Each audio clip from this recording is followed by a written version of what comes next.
दोस्तों, आज का हमारा चैप्टर है बेसिक ऑफ इंग्लिश ग्रामर। इस चैप्टर में हम लोग जानेंगे इन टॉपिक्स के बारे में। इंग्लिश की तैयारी करने वाले छात्रों से यदि इन टॉपिक्स के बारे में पूछा जाए तो 100% छात्र इसका जवाब तो देंगे, लेकिन 90% छात्रों का जवाब टू द पॉइंट नहीं होगा। यह चैप्टर जितना छोटा है उतना ही इंपॉर्टेंट है। तो टू द पॉइंट जवाब जानने के लिए इस वीडियो को अंत तक जरूर देखें और अच्छा लगे तो लाइक करें, कमेंट करें और शेयर जरूर करें। तो आइए, हमारा जो पहला टॉपिक है वह है लैंग्वेज। लैंग्वेज क्या है और इसकी जरूरत हमें क्यों पड़ती है? तो हम सबको पता है कि लैंग्वेज का हिंदी अर्थ होता है भाषा, और भाषा की जरूरत हमें पड़ती है एक दूसरे से बात करने के लिए। तो इसका सिंपल और सटीक डिफिनेशन होगा, language is a source of communication, अर्थात भाषा संवाद का माध्यम होता है। भाषा के द्वारा ही हम एक दूसरे से कनेक्ट हो पाते हैं, और जब भाषा की बात होगी तो ग्लोबल लैंग्वेज की बात करना अति आवश्यक हो जाता है। और हम सबको पता है कि ग्लोबल लैंग्वेज कौन सी है? तो ग्लोबल लैंग्वेज इंग्लिश लैंग्वेज है। जैसे ही ग्लोबल लैंग्वेज इंग्लिश आता है तो हमारे दिमाग में एक प्रश्न उठने लगता है कि भैया, क्या कारण है कि ग्लोबल लैंग्वेज अंग्रेजी को ही बनाया गया? वर्ल्ड में बहुत सारी कंट्रीज है, सभी कंट्रीज का अपना अपना लैंग्वेज होता है, तो और किसी कंट्रीज के लैंग्वेज को ग्लोबल लैंग्वेज नहीं बनाया गया और अंग्रेजी को ही बना दिया गया, इसका क्या कारण हो सकता है? तो इसका दो बड़ा ही इंपॉर्टेंट कारण है। पहला कारण कि वर्ल्ड में बहुत सारी कंट्रीज हैं और सभी कंट्रीज का अपना अपना लैंग्वेज होता है, और सभी लैंग्वेज का अपना अपना डिक्शनरी होता है। किंतु अंग्रेजी के पास जो डिक्शनरी है वह बड़ा ही यूनिक डिक्शनरी है, जिसका नाम आप सबको पता होगा। उसको हम बोलते हैं ऑक्सफोर्ड डिक्शनरी। ऑक्सफोर्ड डिक्शनरी करता क्या है कि यदि किसी कंट्री में कोई फेमस वर्ड है, चाहे हो गया है, अर्थात किसी कंट्री में किसी वर्ड का बार बार प्रयोग किया जाता है, बहुत ज्यादा प्रयोग किया जाता है, उसको हम लोग बोलते हैं फेमस वर्ड। तो ऑक्सफोर्ड डिक्शनरी क्या करता है कि यदि किसी कंट्री में कोई वर्ड फेमस हो गया है तो उसको ऑक्सफोर्ड डिक्शनरी अडॉप्ट कर लेता है और उसको अंग्रेजी की मान्यता दे देता है। आपने सुना होगा कि अंग्रेजी में केवल इंग्लिश के वर्ड्स नहीं है, इसमें लैटिन वर्ड भी है, पुर्तगीज वर्ड भी है, फ्रेंच वर्ड भी है, संस्कृत भी है। मातृ से बना है मदर। तो एक तरह से हम यह कह सकते हैं कि इंग्लिश पर केवल अंग्रेजों का अधिकार ना होकर वर्ल्ड के सारे कंट्रीज का अधिकार है, क्योंकि इसमें वर्ल्ड के सारे कंट्रीज के वर्ड्स हैं। और दूसरा सबसे बड़ा कारण है कि एक समय आधी से अधिक दुनिया पे किसका राज था? जी हाँ, अंग्रेजों का। और जिसका आधी से अधिक दुनिया पे राज हो वह क्या करेगा? अपनी सभ्यता और संस्कृति को डेवलप करेगा। तो यह दो कारण मिलकर अंग्रेजी को क्या किया? ग्लोबल लैंग्वेज बना दिया। पहला, वर्ल्ड के सभी कंट्रीज के लैंग्वेज का वर्ड्स इसमें है ऑक्सफोर्ड डिक्शनरी के द्वारा, और दूसरा, आधी से अधिक दुनिया पे राज अंग्रेजों का था, तो वह अपनी सभ्यता और संस्कृति को डेवलप करते चले गए। तो इसका सिंपल और सटीक डिफिनेशन होगा, English is the mixture of every language, अर्थात अंग्रेजी सभी भाषाओं का मिश्रण है। हमारा अगला टॉपिक है ग्रामर। इस टॉपिक को जानने से पहले इस सेंटेंस को देख लीजिए और बताइए कि क्या यह सेंटेंस सही है कि गलत है। मान लीजिए इस बोर्ड पे मैं लिख दूं ही boy is up, is it a correct sentence? क्या यह सेंटेंस सही है? जी नहीं, यह सेंटेंस सही नहीं है। तो ग्रामर का क्या काम है?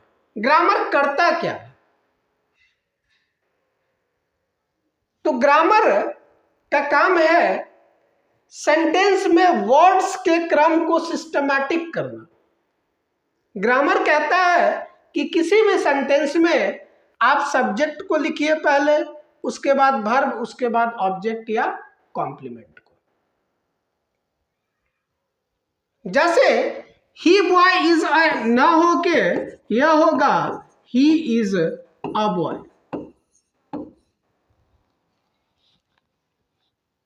तो ग्रामर का डिफिनेशन होगा grammar is a rule which determines the organisation of sentences and various parts of speech.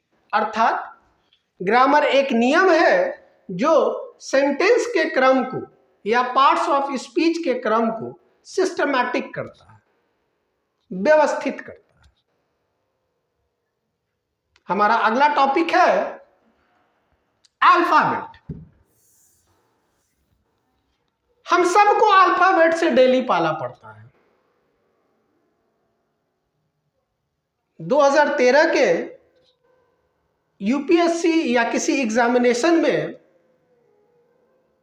Interview में यह पूछा गया था कि आप बताओ व्हाट इज अल्फाबेट, अल्फाबेट क्या है।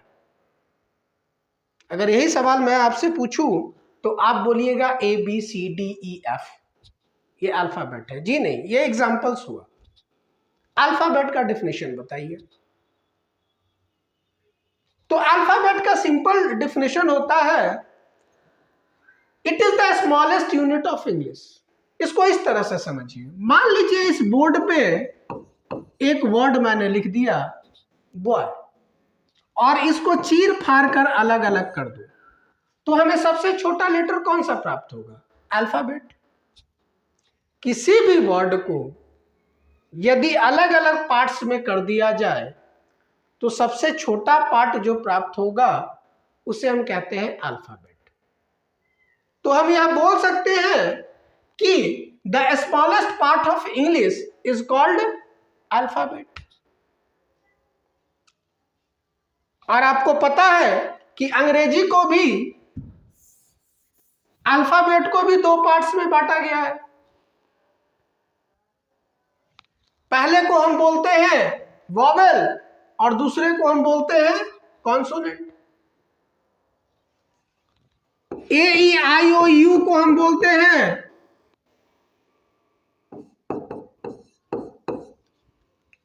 वॉवेल और रेस्ट ऑफ AEIOU को हम बोलते हैं कॉन्सोनेंट। तो वॉवेल और कॉन्सोनेंट की जानकारी आप अभी ही ले लें, क्योंकि जब आर्टिकल का टॉपिक आप पढ़िएगा तो उसमें वॉवेल और कॉन्सोनेंट का बहुत ज्यादा यूजेस है। हमारा अगला टॉपिक है वर्ड। वर्ड किसे कहते हैं? बड़ा ही छोटा टॉपिक है। तो बहुत सारे लड़कों का जवाब होगा कि ग्रुप ऑफ अल्फाबेट्स को हम वर्ड कहते हैं। तो क्या ABCD को हम एक साथ रख दें तो यह वर्ड कहलाएगा? जी नहीं। वर्ड का डेफिनेशन होता है group of alphabets that give meaning is called word.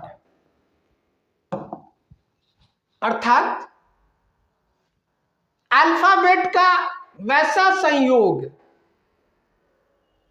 जो मिलकर एक अर्थ को प्रदान करे, एक अर्थ दे, एक मीनिंग दे, उसको हम कहेंगे वर्ड। यह कोई जरूरी नहीं है कि 26 लेटर को हम एक साथ रख दें और उससे अर्थ ना निकले तो उसे हम वर्ड कहेंगे। दो ही अल्फाबेट अगर एक साथ आ जाए और वह अर्थ देने लगे, वह मीनिंग देने लगे, तो उसको हम क्या कहेंगे? वर्ड। क्लियर? जैसे मान लीजिए कि हम यहां पे लिख दे ही, वर्ड है कि नहीं है? अर्थ निकल गया, वर्ड है। क्लियर हो? अगला हमारा टॉपिक है सेंटेंस। सेंटेंस किसे कहते हैं? अब आप ट्रैक पे आ चुके हैं। जी हां, group of words that give complete sense is called sentence.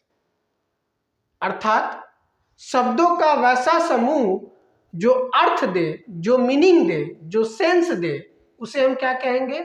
Sentence. चलिए इसको एग्जाम्पल के द्वारा हम लोग देखते हैं। अगर इस बोर्ड पे मैं लिख दूं ही इज अ बॉय और आपसे पूछूं कि क्या यह एक कंप्लीट सेंटेंस है, तो आपका जवाब क्या होगा? याद रखिए, इसे हम कंप्लीट सेंटेंस नहीं कहेंगे। अर्थ तो दे रहा है किंतु यह कंप्लीट सेंटेंस नहीं कहलाएगा। क्यों? क्योंकि किसी भी सेंटेंस का एंडिंग मार्क क्या होता है? Full stop. यदि किसी सेंटेंस के अंत में फुल स्टॉप लग गया तो वह एक कंप्लीट सेंटेंस कहलाता है। लेकिन जब तक सेंटेंस के एंड में फुल स्टॉप नहीं लगेगा वह कंप्लीट सेंटेंस नहीं कहलाता है। क्यों? क्योंकि इसके बाद एंड जोड़ के हम सेंटेंस को आगे बढ़ा सकते हैं। लेकिन जैसे ही फुल स्टॉप किसी सेंटेंस के एंडिंग में लग गया तो अगला सेंटेंस जो हम बनाएंगे वह सब्जेक्ट से स्टार्ट करेंगे। क्लियर हो? तो याद रखिएगा, किसी भी सेंटेंस का एंडिंग मार्क होता है फुल स्टॉप। हमारा अगला जो टॉपिक है वो है सेंटेंस। बड़ा ही आसान टॉपिक है।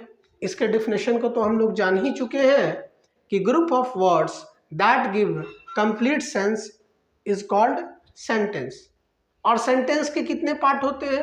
तो दोस्तों, सेंटेंस के सामान्यतः 3 पार्ट होते हैं। अर्थात पहले को हम लोग बोलते हैं सब्जेक्ट, दूसरे को हम लोग बोलते हैं वर्ब और तीसरे को हम लोग बोलते हैं या तो ऑब्जेक्ट या तो कॉम्प्लीमेंट। ये ऑब्जेक्ट और कॉम्प्लीमेंट में अंतर आप अभी ही जान लीजिए, क्योंकि आगे चलकर इनका बहुत ज्यादा यूज है। जैसे ही आप वॉइस में जाइएगा तो उसी सेंटेंस का पैसिव बनता है या एक्टिव बनता है जिस सेंटेंस का ऑब्जेक्ट होता है। तो चलिए वो बाद में हम डिस्कस करेंगे। अभी हम डिस्कस कर रहे हैं कि सेंटेंस के 3 पार्ट होते हैं। पहले को हम बोलते हैं सब्जेक्ट, दूसरे को बोलते हैं वर्ब और तीसरे को बोलेंगे या तो ऑब्जेक्ट या तो कॉम्प्लीमेंट। तो हमारा पहला टॉपिक जो है वह है सब्जेक्ट। सब्जेक्ट किसे कहते हैं? सब्जेक्ट का हिंदी होता है कर्ता। तो इसका बड़ा ही सिंपल और सटीक डिफिनेशन होता है, subject is a does of an action. अर्थात कार्य करने वाले को हम सब्जेक्ट कहते हैं या जिसकी चर्चा की जाए उसे भी हम सब्जेक्ट ही कहते हैं। जैसे मान लीजिए कि इस बोर्ड पे मैं लिख दूं आई एम रीडिंग। क्लियर हो? अब इसमें सब्जेक्ट कौन होगा? जी हाँ, इसमें सब्जेक्ट आई होगा, क्योंकि काम कौन कर रहा है? काम राम कर रहा है।